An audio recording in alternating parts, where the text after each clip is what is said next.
Me llamo Cassandra Wilson, pero todos me dicen Cassie.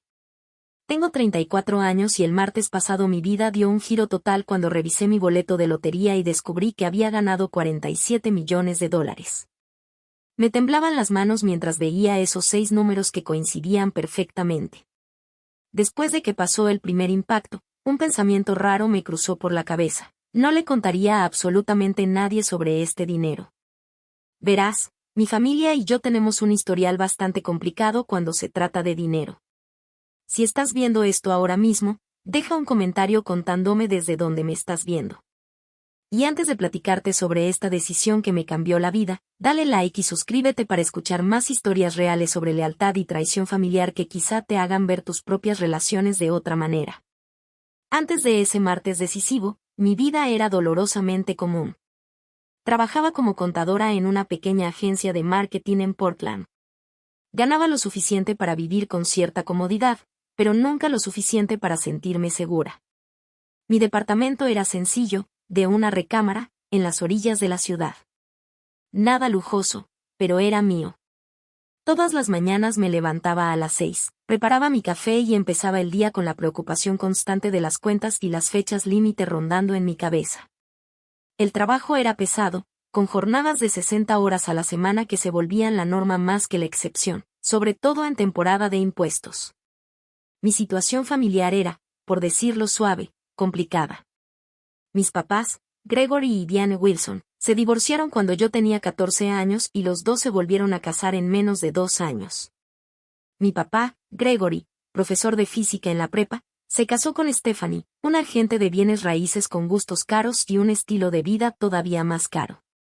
Mi mamá, Diane, encontró el amor con Warren, un empresario exitoso que tenía más dinero que mi papá, pero que cuidaba cada centavo como si fuera oro. Tengo 2 hermanos. Mi hermana menor, Lisa, de 30 años, siempre fue la consentida. Se graduó de una universidad de la Ivy League, se casó con un cirujano llamado Paul y ahora vive en una casa preciosa en los suburbios con sus 2 hijos perfectos. Luego está mi hermano mayor, Jason, de 36, que a pesar de ser inteligente y tener encanto, nunca ha logrado poner su vida en orden. Brinca de un trabajo a otro, de una relación a otra, y pedirle dinero a la familia se volvió casi su especialidad. Siempre era el mismo patrón, una llamada desesperada, un discurso emotivo, la promesa de pagarlo, y después silencio total hasta la siguiente crisis. Mi familia extendida no era menos complicada. Mi tía Marta, la hermana menor de mi mamá, quizá era la única persona genuina en todo nuestro círculo familiar. A pesar de vivir al día como maestra de primaria, siempre encontraba la manera de estar presente cuando más se necesitaba. Manejaba un Honda viejísimo que hacía ruidos alarmantes, vivía en un departamentito lleno de libros y plantas, y nunca se quejaba de su situación. En un contraste brutal estaba mi tía Heather, la hermana mayor de mi papá, que se casó con un hombre rico y nunca dejaba que nadie lo olvidara. Pasaba las fiestas criticando las decisiones de vida de todos y lanzando comentarios envenenados sobre mi carrera, mi departamento y mi soltería eterna. Mi primo Ryan, su hijo, heredó esa actitud de sentirse con derecho a todo, pero sin la misma fortuna económica, y además tenía un problema con el juego que la familia prefería ignorar.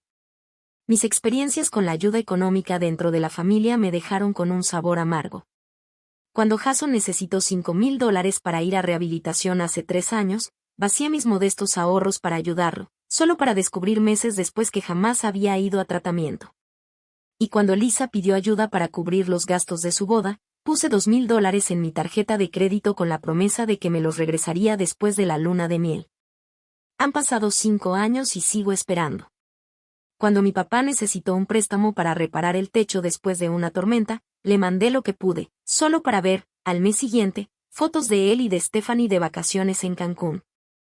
La única persona que sabía a detalle de todas estas traiciones era mi mejor amiga, Charlotte. Nos conocimos en la universidad y, a diferencia de la mayoría de mis relaciones, la nuestra siempre se mantuvo firme. Charlotte trabajaba como enfermera, entendía lo que era batallar y nunca me juzgaba por mis sentimientos complicados hacia mi familia. Era esa voz de la razón que me detenía cuando sentía que la amargura me estaba ganando, recordándome que no todo el mundo quería aprovecharse de mí. En el trabajo las cosas no eran mucho mejores. Mi jefe, Arnold, Tenía la costumbre de adjudicarse mis ideas en las juntas con los clientes. Mi compañero Derek se iba temprano todo el tiempo, dejándome su carga, y aún así siempre lograba llevarse el reconocimiento que en realidad me correspondía. A pesar de sentirme poco valorada, agachaba la cabeza y seguía trabajando con disciplina, con la esperanza de que algún día valiera la pena. Comprar boletos de lotería era mi único pequeño capricho, un ritual semanal del que mi familia se burlaba. Cada viernes pasaba a la tiendita de la esquina y gastaba $10 en boletos. Mi mamá decía que era un impuesto para la gente que no sabe matemáticas. Mi hermano bromeaba diciendo que mejor le diera el dinero a él en vez de desperdiciarlo. Y mi papá me daba sermones sobre probabilidad y estadística. Pero había algo esperanzador en esos boletos, esa diminuta posibilidad de libertad que no podía soltar, aunque pasaran los años sin ganar más de $20 aquí y allá. Claro que tenía sueños. Quería viajar, conocer lugares más allá del noroeste del Pacífico. Quería regresar a la escuela, quizá hacer una maestría en algo que de verdad me apasionara. Quería tener suficientes ahorros para que una reparación inesperada del coche no me dejara al borde del colapso financiero. Pero esos sueños se veían cada vez más lejanos mientras me acercaba a mis 30 y tantos, todavía pagando los préstamos estudiantiles y cargando con una pequeña pero persistente deuda de tarjeta de crédito que, por más que me administraba con cuidado, nunca parecía disminuir. Cada mes era un acto de equilibrio entre cuentas, mandado y, de vez en cuando, una cena con Charlotte. Recortaba cupones, comparaba precios y sabía exactamente en qué tienda estaba la mejor oferta, desde el papel de baño hasta el café. Manejaba un Corolla de 10 años que hacía un ruido preocupante cada vez que llovía, pero no podía darme el lujo de cambiarlo. Había perfeccionado el arte de aparentar que todo estaba bien, mientras en mi cabeza hacía cálculos constantes, preguntándome si podía darme el gusto de aceptar una invitación o si tenía que inventar una excusa para quedarme en casa.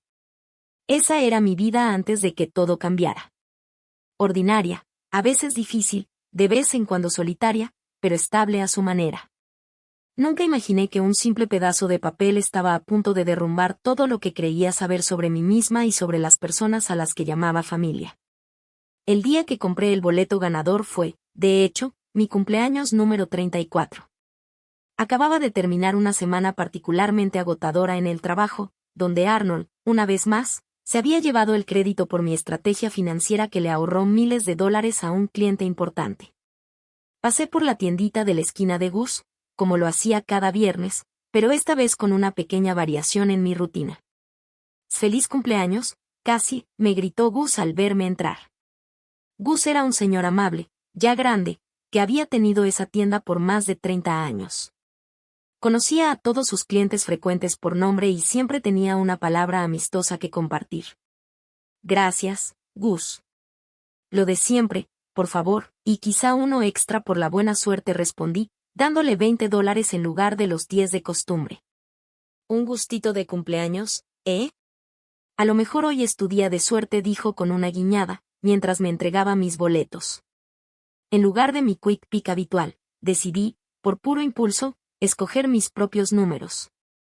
Escogí mi mes y día de nacimiento el 3 y el 16, el cumpleaños de mi mamá, el 12, el de mi papá, el 21, el de Marta, el 9, y el de Charlotte, el 30.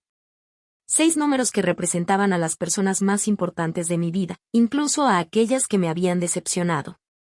Esa noche pedí comida para llevar de mi restaurante tailandés favorito. Abrí una botella de vino que Charlotte me había regalado de cumpleaños y me acomodé para pasar una velada tranquila en soledad.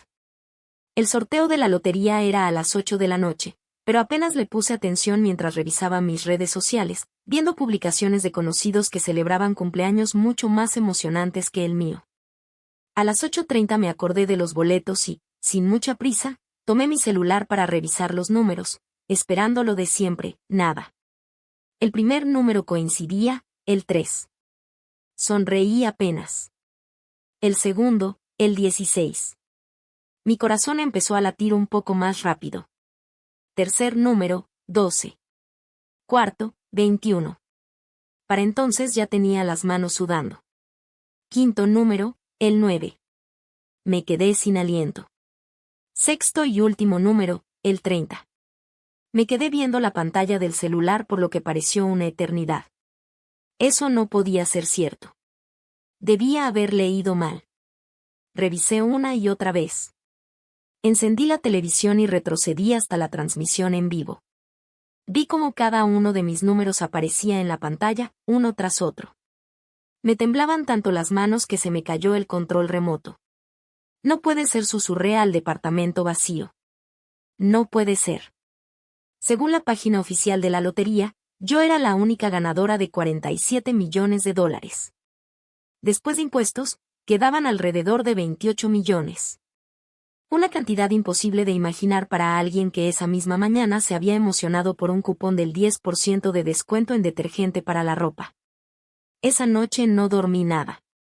En lugar de eso, pasé horas investigando en Internet sobre ganadores de la lotería.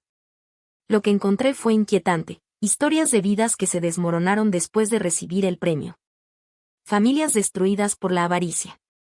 Amigos y parientes lejanos apareciendo de la nada con historias tristes y las manos extendidas. Ganadores que terminaron en bancarrota en menos de 5 años, más miserables que antes de haber ganado. Un artículo incluso decía que la lotería era el camino más rápido para perder todo lo que amas. Cuando salió el sol, tomé mi decisión. Reclamaría el dinero, pero no se lo diría a nadie. Ni a mis papás, ni a mis hermanos, ni siquiera a Charlotte. Al menos no de inmediato. Necesitaba tiempo para asimilarlo, para hacer un plan, para entender qué significaba ese dinero en mi vida antes de que los demás intentaran decirme qué hacer con él. Esa mañana llamé al trabajo para reportarme enferma por primera vez en 3 años y agendé una cita con Philip Montgomery, un abogado especializado en planeación financiera y en herencias. Su oficina estaba en un edificio alto en el centro, y mientras esperaba en la sala, con mi ropa común y corriente y apretando mi bolsa donde llevaba el boleto ganador, me sentía como una impostora. Señorita Wilson, me saludó Philip, extendiendo la mano. Era un hombre de unos 50 años, con cabello entrecano y unos ojos amables detrás de unos lentes caros. ¿En qué puedo ayudarla hoy? Respiré profundo y puse el boleto sobre su escritorio. Necesito saber cómo cobrar esto sin que nadie descubra que fui yo. Sus ojos se abrieron apenas por un instante mientras examinaba el boleto, y luego asintió con profesionalismo. Ya veo. Pues vino al lugar correcto. Durante las siguientes 2 horas, Philip me explicó mis opciones. En nuestro estado, los ganadores de la lotería podían reclamar el premio a través de fideicomisos o entidades legales que mantenían su identidad en privado. Me explicó el proceso para crear un fideicomiso ciego, cómo funcionaban los impuestos y la importancia de armar un equipo de asesores financieros que me ayudara a manejar una cantidad tan grande de dinero.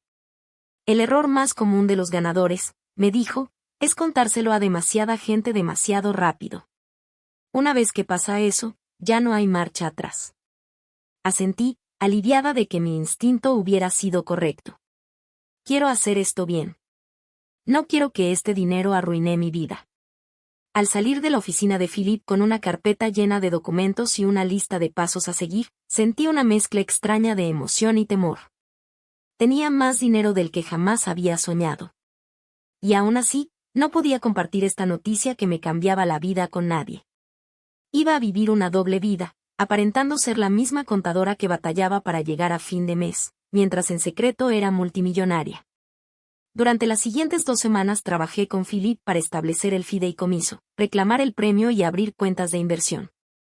Creamos un plan financiero completo que aseguraba que nunca más tendría que preocuparme por el dinero, incluso si llegaba a vivir hasta los 100 años. El dinero ahora era real, estaba en cuentas bajo mi control. Y sin embargo, mi vida cotidiana seguía igual. Seguía yendo a trabajar, seguía quejándome de las cuentas con mis compañeros, seguía manejando mi viejo Corolla. El secreto empezaba a pesarme. Me sorprendía a mí misma pensando en mi familia. ¿Estarían felices por mí si lo supieran? ¿Respetarían mis límites o me verían como un cajero automático andante? Las preguntas me perseguían, y poco a poco comenzó a formarse una idea en mi cabeza. ¿Y si hubiera una manera de descubrir cómo reaccionaría mi familia a mi nueva riqueza sin tener que revelarla en realidad? ¿Y si pudiera poner a prueba su carácter antes de decidir con quién compartir mi secreto? El plan se me aclaró una noche mientras me quedaba despierta mirando el techo. Crearía una situación en la que yo necesitara ayuda económica. No una cantidad enorme, pero sí lo suficiente para que fuera significativa. Me acercaría a cada miembro de mi familia con la misma historia, la misma petición, y vería quién me ayudaría sin esperar nada a cambio. Solo entonces sabría quién merecía formar parte de mi nueva vida. Al día siguiente me reuní otra vez con Philip para asegurarme de que mis finanzas estuvieran bien protegidas antes de poner en marcha mi idea. Habíamos establecido un portafolio de inversiones diversificado, creado fideicomisos para futuras donaciones y abierto una cuenta personal modesta que me permitiera acceder a dinero sin levantar sospechas. La mayor parte del dinero estaba segura, invertida, intocable para cualquiera excepto yo. Todo está en orden, Cassandra, me aseguró Philip, deslizándome una carpeta sobre su escritorio reluciente. Tu futuro financiero está protegido. Podrías dejar de trabajar mañana mismo si quisieras. La idea era tentadora, pero sabía que un cambio de vida tan brusco levantaría preguntas para las que aún no tenía respuestas. Creo que seguiré en mi trabajo por ahora, respondí. Al menos hasta aclarar algunas cosas. Esa noche invité a Charlotte a cenar. Mientras estábamos en mi pequeño balcón con copas de vino, decidí compartirle parte de mi plan. No podía guardármelo todo y confiaba en ella más que en nadie. Estoy pensando en hacer como un experimento con mi familia, empecé con cautela. Charlotte arqueó una ceja. ¿Qué tipo de experimento? Respiré hondo. Voy a decirles que perdí mi trabajo y que necesito ayuda económica. Solo para ver quién realmente se preocupa lo suficiente como para ayudarme cuando lo necesito. La expresión de Charlotte cambió de curiosidad a preocupación. Casi, eso suena manipulador. ¿Por qué harías algo así? Porque estoy cansada de ser la única que ayuda cuando los demás lo necesitan, respondí, evitando mirarla directamente a los ojos. Quiero saber quién estaría para mí si las cosas se dieran vuelta. Pero mentir para poner a prueba a la gente, eso no suena a ti. Charlotte dejó la copa de vino en la mesa. ¿Por qué no mejor les preguntas cómo se sienten contigo? Ten una conversación honesta. Reí sin ganas. ¿En serio? Porque mi familia es súper buena para las conversaciones honestas. Ya los conoces, Charlotte. Has visto cómo me tratan. Aún así esto se siente mal. ¿Qué intentas probar? No intento probar nada, insistí. Bueno, eso no es del todo cierto. Solo quiero saber quién realmente se preocupa por mí y quién me ve como un recurso. Charlotte negó con la cabeza. Creo que vas a lastimarte más a ti misma que a nadie con esto, pero ya sé ese brillo en tus ojos, ya te decidiste. Tenía razón. Ese día pasé horas armando mi historia, cuidando que fuera creíble pero no tan dramática que levantara sospechas. Les diría a todos que la agencia de marketing donde trabajaba cerró de repente tras perder a sus clientes más grandes. Diría que necesitaba $5,000 para cubrir la renta y gastos médicos hasta encontrar otro empleo. Era una cantidad significativa, pero no escandalosa y, sin duda, al alcance de la mayoría de los miembros de mi familia. Hice una lista de a quienes confrontaría: mi mamá Diane y mi padrastro Warren, mi papá Gregory y mi madrastra Stephanie, mi hermana Lisa y su esposo Paul, mi hermano Jason, mi tía Marta, mi tía Heather, y mi primo Ryan. 10 personas, todas las que en algún momento habían acudido a mí por ayuda, y a quienes yo había apoyado ya sea económicamente o emocionalmente cuando lo necesitaron. Al día siguiente practiqué mi historia con Charlotte, que aceptó ayudarme a regañadientes pese a sus reservas. Tienes que sonar realmente angustiada, pero no desesperada, aconsejó. Y ten detalles concretos sobre el cierre de la empresa, seguro te van a preguntar. Asentí y tomé notas. Diría que el CEO había estado desviando fondos y que la empresa estaba bajo investigación. Eso explicaría por qué todo ocurrió tan de repente y por qué quizá no recibiría mi último cheque. ¿Y tu búsqueda de trabajo?, seguro me preguntarían. Respondería que había estado aplicando en todas partes, pero que el mercado laboral estaba difícil, sobre todo para puestos de contabilidad especializada. Que tenía algunas entrevistas agendadas, aunque nada seguro todavía, y que mi fondo de emergencia ya se había agotado por unos estudios médicos recientes. Había pensado cada detalle, construyendo un escenario que despertara simpatía sin levantar demasiadas preguntas.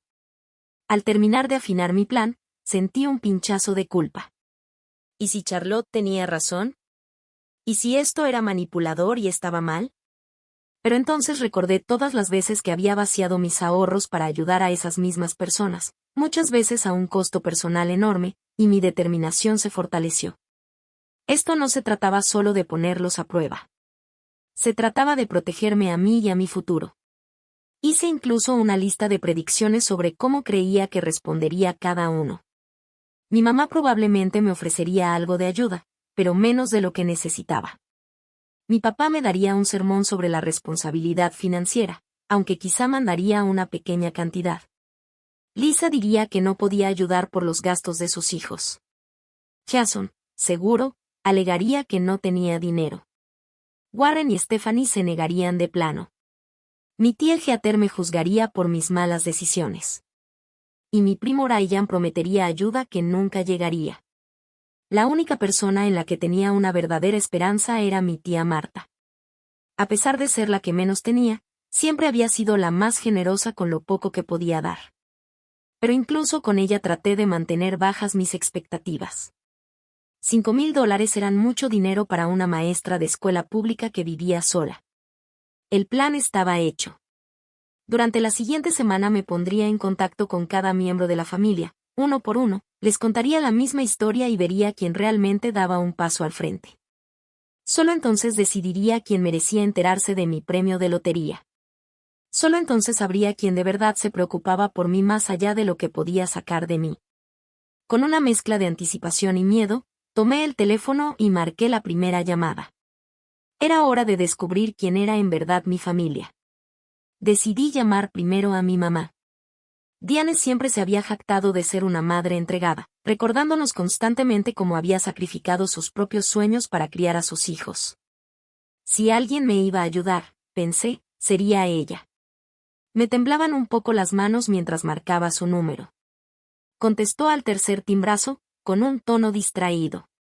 Hola, mamá, dije, intencionalmente con la voz tensa. Cassie, ¿estás bien? Suenas alterada. Entonces lancé mi historia preparada, contándole que la empresa había cerrado de golpe, que me había quedado sin sueldo y que mi situación financiera era crítica.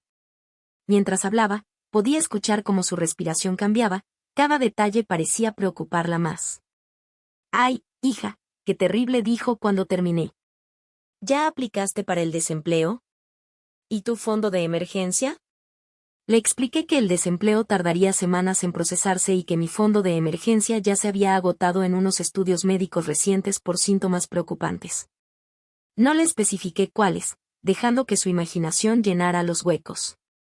«Odio pedirte esto, mamá, pero necesito ayuda. Unos $5,000 para cubrir la renta y las cuentas médicas en lo que consigo algo nuevo. Te prometo que te los voy a pagar en cuanto pueda». Hubo una larga pausa al otro lado de la línea. «Ay, Cassie, tú sabes que Warren y yo acabamos de dar el enganche para la casa del lago. La verdad es que ahorita andamos algo cortos de dinero». Su voz sonó un poco a la defensiva. «¿Ya le pediste a tu papá? ¿O a Lisa?» «Paul gana bien en el hospital. Prefería evitar pedirle a papá», dije con sinceridad. «Y Lisa tiene a los niños y la colegiatura de la escuela privada». «Bueno, déjame hablar con Warren y ver qué podemos hacer», contestó al fin. «Pero no te prometo nada. Tú sabes lo codo que es con el dinero, sobre todo cuando se trata de, bueno, ya sabes». Y sí que lo sabía. Warren nunca me había considerado su responsabilidad, dejándolo claro desde el inicio. Su dinero era para mi mamá y para los hijos que pudieran tener juntos. Hijos que, al final, nunca llegaron. «Está bien, mamá. Solo avísame lo más pronto que puedas. La renta vence la próxima semana». «Lo haré, hija. Y de verdad siento mucho lo de tu trabajo. Estas cosas siempre terminan acomodándose, ¿sabes? Tal vez sea una señal de que deberías pensar en cambiar de carrera, a algo más estable». Al colgar, anoté su respuesta en el diario que había empezado precisamente para este experimento. Se había mostrado preocupada, sí, pero de inmediato buscó la manera de pasarle la responsabilidad a alguien más. Ella no me había dicho que no de forma directa, pero sospechaba que, después de hablar con Warren, convenientemente iban a descubrir que no podían ayudarme. Al día siguiente me encontré con mi papá, Gregory, para tomar un café. Elegí un lugar público, pensando que así sería menos probable que reaccionara de manera negativa. «¿Te ves cansada?», fue lo primero que me dijo al sentarme frente a él. Le respondí con una sonrisa débil y lancé mi historia. Su rostro se mantuvo impasible mientras hablaba, apenas asintiendo o frunciendo el ceño en algunos detalles. Cuando terminé con la petición de los $5,000, se recargó en la silla y cruzó los brazos. «Cassandra, siempre te he enseñado sobre la responsabilidad financiera», empezó con ese tono de maestro que tanto usaba. «Esto es justo por lo que te decía que siempre tuvieras ahorrados 6 meses de gastos». «¿Qué pasó con ese plan?» «La vida», papá, contesté, tratando de que no se notara mi frustración. «Cuentas médicas, reparaciones del carro. No todos podemos apartar tanto dinero». Él soltó un suspiro pesado. «¿Y ahora esperas que otros te rescaten? ¿Y tus hábitos de gasto? ¿De verdad necesitas ese departamento en esa colonia? ¿Y qué tal tu suscripción al cable y a esos servicios de streaming?» Durante los siguientes 20 minutos me dio un sermón sobre planeación financiera, el mercado laboral y la importancia de vivir por debajo de las posibilidades. Ni una sola vez ofreció ayuda real. «Me encantaría ayudarte, Cassie, pero Stephanie y yo estamos enfocados en nuestra jubilación. No podemos tocar esos fondos, sería financieramente irresponsable». Me dio una palmada en la mano, condescendiente. «Esto será una buena experiencia para ti. A veces uno tiene que tocar fondo para hacer los cambios necesarios». Asentí, conteniendo las lágrimas que en parte eran fingidas, pero que también hacían del dolor real de escuchar cómo mi papá desestimaba mis necesidades tan fácilmente. Aunque ya esperaba esa respuesta, igual dolía. La siguiente en mi lista fue mi hermana Lisa. Conduje hasta su hermosa casa en los suburbios un sábado por la tarde. Su esposo, Paul, estaba jugando golf, lo que nos daba privacidad para hablar. «Y Cassie, qué sorpresa», exclamó al abrir la puerta. «Los niños están en sus clases de natación. Pasa». Su casa era impecable, con muebles carísimos y fotos familiares profesionales enmarcadas en cada pared. Nos sentamos en su cocina estilo gourmet, tomando lattes de su máquina de espresso de grado comercial, mientras yo le contaba mi situación. «Oh, Dios mío, qué terrible», soltó, llevándose la mano al pecho y apretando la mía sobre la isla de granito. «No puedo creer que hayan cerrado así nada más. Pobrecita». Su compasión parecía genuina, y por un instante me sentí esperanzada. Pero todo cambió cuando mencioné que necesitaba pedirle prestados $5,000. «Ah», dijo, con un ligero cambio en el gesto. «Pues justo ahora no es buen momento. El mes pasado compramos el Audi nuevo, además ya pagamos la colegiatura de los niños. Y, estamos remodelando el baño principal». Desvió la mirada, algo incómoda. «Paul se encarga de la mayoría de nuestras finanzas y es muy estricto con el presupuesto». «Lo entiendo», respondí en voz baja. «No pediría esto si no estuviera desesperada». «Sí, lo se replicó rápidamente. «Déjame hablar con Paul a ver qué podemos hacer. Tal vez podamos ayudarte con una cantidad menor. O, podrías mudarte con nosotros por un tiempo. La recámara de visitas está llena de cajas ahora, pero podríamos despejarla». Le agradecí la oferta, pero le expliqué que mudarme no era una opción, sobre todo porque mi búsqueda de trabajo estaba centrada en la ciudad. Me prometió que me llamaría después de hablar con Paul, pero la forma en que evitó mirarme a los ojos me dijo todo lo que necesitaba saber. Mi hermano Jason fue, quizá, la decepción más grande. Después de mandarle un mensaje detallado contándole mi situación, respondió con una frase corta: «Qué mala onda, sis. Yo también ando bien apretado ahorita. Te marco luego». Pero nunca lo hizo. Mis mensajes de seguimiento quedaron sin respuesta. Y cuando intenté llamarle directamente, las llamadas iban directo al buzón de voz. Esto, viniendo del mismo hermano que me había pedido prestado miles de dólares a lo largo de los años, siempre con promesas llorosas de que me los devolvería, promesas que jamás cumplió. Mi madrastra, Stephanie, Fue tajante cuando le hablé, sin molestarse en fingir un mínimo de compasión. Cassandra, sé que esto debe ser difícil, pero Warren y yo no estamos en posición de ayudarte. Quizá esto sea una oportunidad para que aprendas a manejar mejor tus finanzas. ¿Has pensado en mudarte a un departamento más barato o buscar una roomie? Cuando le recordé que yo había contribuido a reparar la cabaña de vacaciones el año pasado, se incomodó de inmediato. Eso fue diferente. Era una propiedad familiar que tú también disfrutas. El hecho de que en 5 años solo me hubieran invitado una vez aparentemente no tenía importancia. Mi padrastro Warren fue todavía peor. Tú no eres mi hija, dijo sin rodeos cuando lo llamé. Yo he mantenido a tu madre durante años, pero tus problemas financieros son tuyos. Tal vez deberías haber elegido una carrera más rentable. Mi primo Ryan, al principio, parecía comprensivo. Me prometió que sin duda me ayudaría e incluso sugirió vernos a comer para darme un cheque. Pero el día del encuentro, me mandó un mensaje 1 hora antes diciendo que había surgido algo y que tendríamos que reagendar. Él nunca lo hizo y, con el tiempo, dejó de responderme por completo. La respuesta de mi tía Heather fue quizá la menos sorprendente, pero aún así me dolió. Bueno, Cassandra, yo siempre dije que esa empresa tuya se veía inestable. Le dije a tu papá que deberías haber aceptado aquel trabajo en el banco después de la universidad, pero nadie me hace caso. Después se puso a contarme todos los problemas económicos que otros familiares habían tenido y cómo los habían superado sin andar pidiendo limosnas. Para esa misma noche, ya me había enterado por Lisa de que la tía Heather andaba diciéndole a todo el mundo que yo era una irresponsable con el dinero. Tras una semana de rechazos, promesas a medias y silencios completos, estaba emocionalmente agotada. El experimento había confirmado mis peores temores sobre mi familia, pero aún así aceptar la realidad me dolía. 7 personas que en repetidas ocasiones me habían pedido ayuda y la habían recibido no pudieron, o no quisieron, regresarme el favor cuando yo los necesitaba. Entonces sonó mi celular. Era mi tía Marta. Cassie, cariño, me contó tu mamá lo del trabajo. ¿Estás bien? Su voz sonaba cálida, con una preocupación genuina. Yo ni siquiera había pensado en llamarla todavía, planeaba hacerlo al día siguiente. El hecho de que me buscara primero, enterándose de mi situación por alguien más, decía mucho de ella. Ahí la llevo, le respondí, con la voz cargada de emoción, esta vez totalmente sincera. Mira, quiero ayudarte. ¿Podemos vernos mañana a comer? Yo invito, por supuesto. Al día siguiente nos encontramos en un diner pequeño, cerca de su departamento.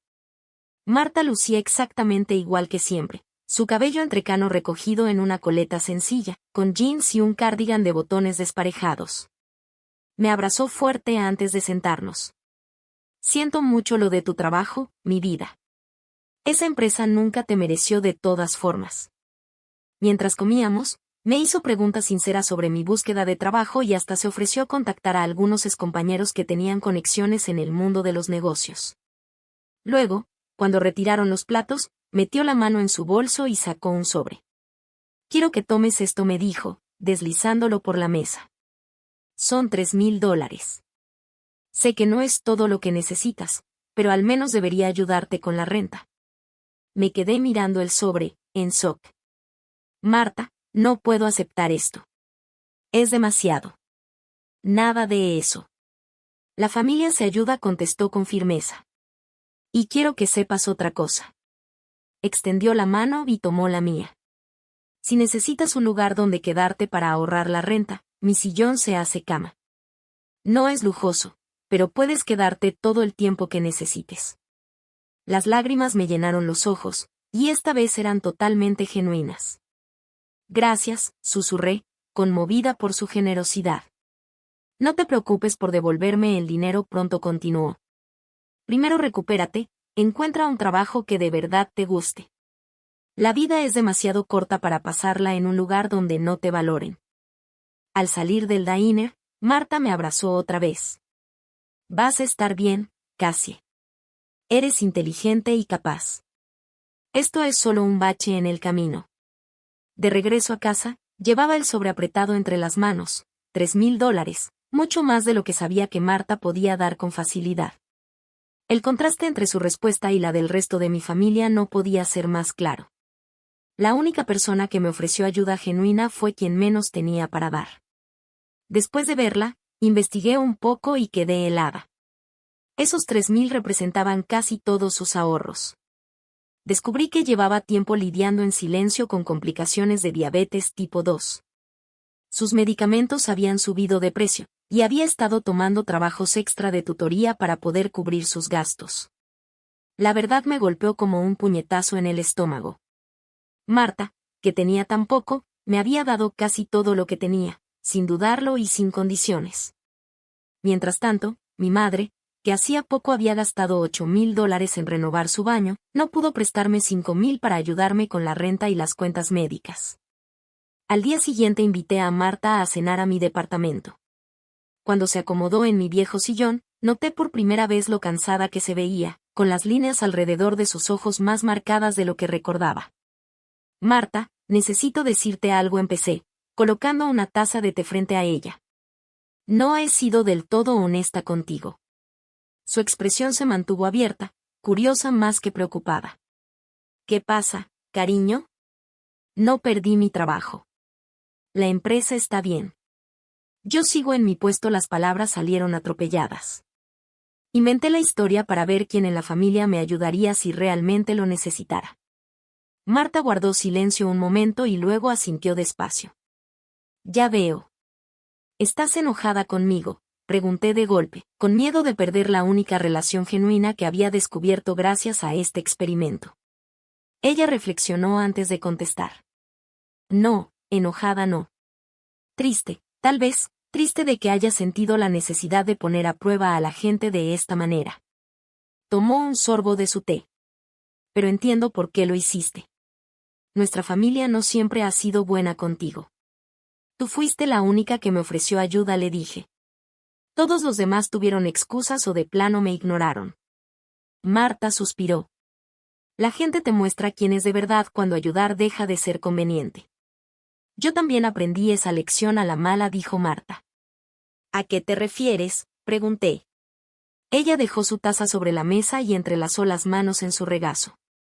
Mi exesposo, Robert. ¿Alguna vez te conté la verdadera razón por la que nos divorciamos? Negué con la cabeza. La versión oficial en la familia siempre había sido vaga, algo sobre que se habían distanciado. Cuando mi abuela murió, recibí una pequeña herencia. Como $50,000. No era una fortuna, pero para nosotros en ese momento significaba mucho.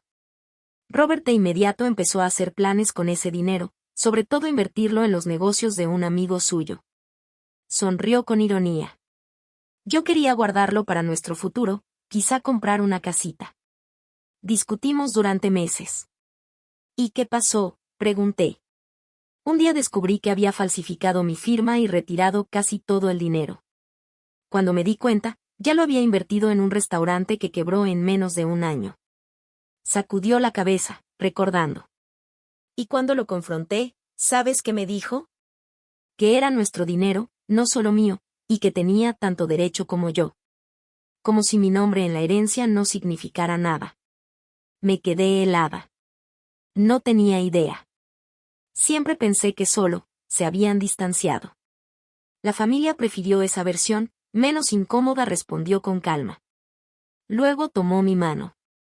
El punto es que aprendí que hay personas que te ven como un recurso, no como una persona. Y es una lección muy dolorosa. Lo siento muchísimo, Marta, le dije, apretando su mano. Fue hace mucho, pero me dejó algo claro: el dinero revela mucho sobre las personas y sobre las relaciones. Me miró con seriedad. El dinero no solo muestra quiénes son los demás, casi. También nos revela a nosotros mismos. Cómo lo usamos, cómo lo compartimos, cómo hablamos de él. Es un espejo poderoso. Sus palabras me llegaron hondo. En ese momento tomé una decisión. Marta, hay algo más que necesito decirte. Algo grande. Respiré hondo. Gané la lotería hace 3 semanas. $47 millones. Sus ojos se abrieron con sorpresa, pero guardó silencio, esperando a que siguiera hablando. No se lo he dicho a nadie más. Ni a mis papás, ni a Lisa o Jason, ni siquiera a Charlotte. Tú eres la primera en saberlo. Oh, Cassie, suspiró. Eso te cambia la vida. Lo sé. Y por eso hice esta prueba. Necesitaba saber quién estaría conmigo sin saber del dinero. Marta asintió lentamente. Lo entiendo. ¿Y ahora qué piensas hacer? Eso es lo que intento resolver. El dinero está seguro y tengo buenos asesores financieros. Pero no sé cómo manejarlo de la familia. Marta reflexionó un momento. Sabes que no le debes nada a nadie, Cassie. Ni siquiera a mí. Pero quiero ayudarte, insistí. Tus gastos médicos, un departamento mejor, lo que necesites. Ella sonrió con dulzura. No necesito nada de ti, cariño. Estoy contenta con mi vida. Mi departamento es pequeño, pero está lleno de cosas que amo. Mi coche funciona la mayor parte del tiempo. Tengo a mis alumnos, mis libros, y ahora este maravilloso secreto compartido con mi sobrina favorita. Me dio una palmada cariñosa en la mano. Con saber que está segura y feliz, me basta. Su generosidad me hizo llorar. Ella me había dado casi todo lo que tenía cuando creyó que yo lo necesitaba, y ahora, sabiendo que yo tenía millones, no me pedía absolutamente nada a cambio. Mientras seguíamos conversando hasta entrada la noche, el contraste entre Marta y el resto de mi familia se hizo todavía más evidente. Mientras yo llevaba a cabo mi experimento, la noticia de mis supuestos problemas financieros ya se había esparcido por toda la familia. En lugar de provocar preocupación, solo generó chismes y juicios. Mi celular vibró con un mensaje de mi mamá. Me enteré que también le pediste dinero a Lisa. Hubieras dicho que estabas pidiéndole a todos. Parece que nos estás poniendo unos contra otros. Luego llegó otro de mi papá. Stephanie me dijo que has estado llamando a todos para pedir limosna. Este es exactamente el tipo de comportamiento irresponsable del que siempre te advertí. Mi petición de ayuda se había convertido, para ellos, en prueba de mis supuestos defectos de carácter en lugar de una oportunidad para mostrar compasión. Y en ese proceso, me habían revelado todo lo que necesitaba saber sobre la verdadera naturaleza de nuestras relaciones. La mañana después de mi conversación con Marta, me reuní con Philip para hablar de mis planes financieros a largo plazo. Ahora que tenía claridad sobre mi familia, podía tomar decisiones sobre mi futuro con los ojos bien abiertos. Quiero crear un fideicomiso para mi tía Marta, le dije. Algo que cubra sus gastos médicos y le asegure una jubilación cómoda, pero de una forma que se sienta como un regalo y no como caridad. Ella es muy orgullosa. Philip asintió mientras tomaba notas. Podemos estructurarlo como un fideicomiso familiar que le dé un estipendio mensual. Así no tendría que manejar una suma grande de golpe, lo cual puede ser abrumador para alguien que no está acostumbrado a manejar tanto dinero. Perfecto. Y también quiero comprarle una casita cerca de donde yo decida vivir. Nada extravagante, solo cómoda y accesible, considerando sus problemas de salud. Pasamos la siguiente hora discutiendo estrategias de inversión, la creación de una fundación benéfica y mi propia situación personal. Ya había decidido renunciar a mi trabajo en contabilidad y enfocarme en establecer una organización sin fines de lucro dedicada a ayudar a personas mayores que viven solas. Inspirada tanto por la situación de Marta como por tantas otras historias similares. ¿Y qué pasa con el resto de tu familia?, preguntó Philip con cautela. ¿Piensas contarles sobre lo de la lotería? Negué con la cabeza. Por ahora no. Tal vez nunca, pero sí quiero organizar una reunión familiar para aclarar todo lo de mis supuestos problemas económicos. Más tarde ese día llamé a Charlotte y, por fin, le conté toda la verdad, la ganancia de la lotería y el experimento con la familia. Después del shock inicial, entendió por qué lo había mantenido en secreto. ¿Y ahora qué?, me preguntó. ¿Te vas a volver uno de esos millonarios excéntricos que siguen recortando cupones y manejando un coche todo destartalado? Me reí. No, pero tampoco voy a salir corriendo a comprarme un Bentley. Quiero que este dinero signifique algo, que sirva para hacer el bien, empezando por Marta. Ella se lo merece. Charlotte asintió. ¿Y los demás? Los que reprobaron tu prueba. Todavía estoy viendo qué hacer con ellos. Ya cité a toda la familia para una reunión este fin de semana. Les dije que tenía un anuncio importante. Cuando llegó el domingo, me sorprendió ver que todos aparecieron en mi departamento. Mi mamá y Warren, mi papá y Stephanie, Lisa y Paul, incluso Jason, que llevaba semanas sin contestarme las llamadas. La tía Heather entró con su típica cara de desaprobación. Marta fue la última en llegar, y al cruzar la puerta me regaló una sonrisa cómplice. Cuando todos estuvieron acomodados en mi pequeña sala, mirando alrededor con distintas dosis de curiosidad y juicio, me puse de pie frente a ellos con una calma inesperada. Gracias por venir, empecé. Sé que han estado circulando rumores sobre mi situación financiera, y quería aclararlos directamente. Mi mamá se movió incómoda en su asiento. Jason de pronto se volvió muy interesado en su celular. Lisa y Paul se miraron entre ellos. La verdad es que estoy bien, continué. Conseguí un nuevo trabajo con mejor sueldo y prestaciones. Técnicamente era cierto, acababa de nombrarme director ejecutivo de mi nueva fundación, con un salario modesto. Empezaría en ese puesto el próximo mes. Pues eso es una noticia maravillosa, dijo mi mamá con un alivio evidente. Vi como varias caras en la sala se relajaban. Habían venido esperando que les pidiera dinero otra vez o, quizás, para organizar algún tipo de intervención sobre mis supuestos malos hábitos financieros. En cambio, estaban recibiendo buenas noticias que no les exigían nada. Entonces, ¿por qué tanto drama? ¿Con qué necesitabas dinero?, preguntó mi papá con tono acusador. ¿Para qué anduviste pidiendo ayuda si ya tenías trabajo asegurado? Lo miré directo a los ojos. Ese trabajo salió hace poco, y cuando estaba en problemas, busqué apoyo en mi familia. Para eso se supone que está la familia, ¿no? Un silencio incómodo se apoderó del cuarto. Bueno, todos tenemos nuestros propios compromisos financieros, intervino Stephanie a la defensiva. No siempre es posible ayudar, aunque uno quiera. Por supuesto, asentí. Todos tenemos que tomar decisiones sobre nuestras prioridades. Me volví hacia Jason. Hablando de eso, Jason, noté que nunca respondiste mis mensajes cuando te pedí ayuda. Y, sin embargo, no tuviste ningún problema en pedirme $3,000 el diciembre pasado para tu renta. Se sonrojó, visiblemente incómodo. Estaba pasando por cosas difíciles y no tenía dinero para darte. Ni siquiera me devolviste la llamada, señalé. Eso hubiera sido gratis. La reunión siguió en el mismo tono, yo, tranquila pero firme, sacando a relucir la hipocresía y la falta de apoyo que había recibido. Nadie aceptó culpa alguna. Hubo excusas, justificaciones e incluso algunos intentos de voltear la culpa hacia mí por hacerlos sentir culpables. Al final, después de una hora incómoda, comenzaron a salir uno por uno. Yo, en cambio, sentí una extraña sensación de cierre. No les había dicho nada sobre la lotería, pero me había defendido de una manera en la que nunca lo había hecho antes. Ese dinero me había dado algo quizá más valioso que la riqueza misma, el valor de ver mis relaciones con claridad y poner límites de una vez por todas. Marta se quedó después de que todos se fueron, ayudándome a recoger las tazas de café y los platos. Lo hiciste bien, dijo en voz baja. No debió ser nada fácil.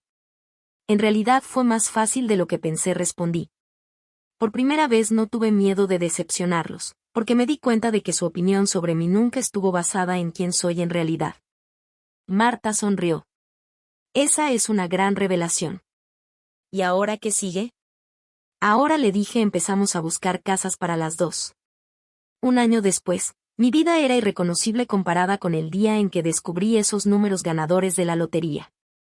Me había mudado a una casa hermosa pero sencilla, en un vecindario tranquilo, con un jardín que me llenaba de alegría cada mañana. A solo 3 calles estaba la nueva casa de Marta, una casita estilo artesanal, de un solo piso, con puertas anchas para que pudiera moverse cómodamente con su andadera en los días en que la diabetes le dificultaba caminar. Mi organización sin fines de lucro, Segunda Familia, había crecido más de lo que jamás imaginé.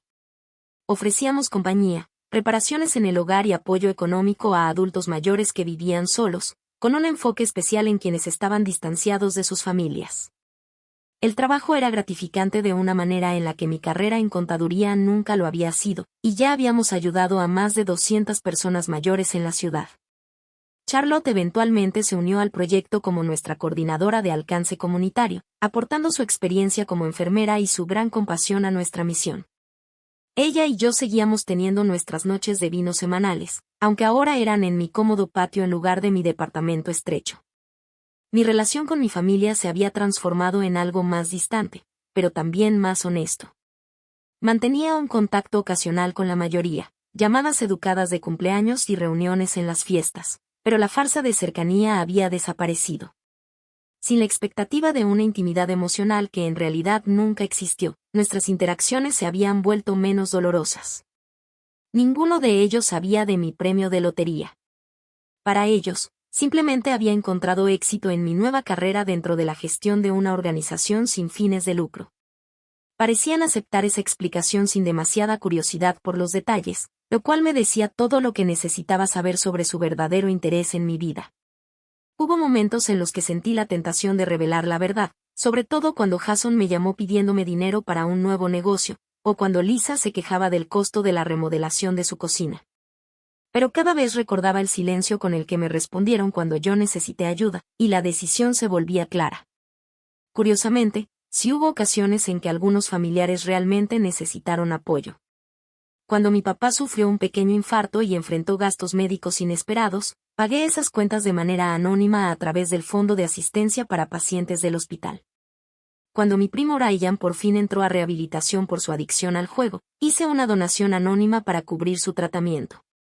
Ellos nunca supieron de dónde venían esos apoyos, y yo prefería que así fuera. Marta y yo cenábamos juntas por lo menos 2 veces a la semana. Su salud había mejorado muchísimo con la atención médica adecuada y con menos presión económica.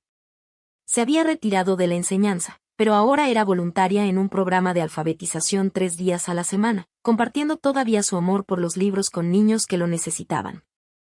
¿Sabes qué es lo que todavía me asombra?, me dijo una tarde mientras veíamos el atardecer desde su porche.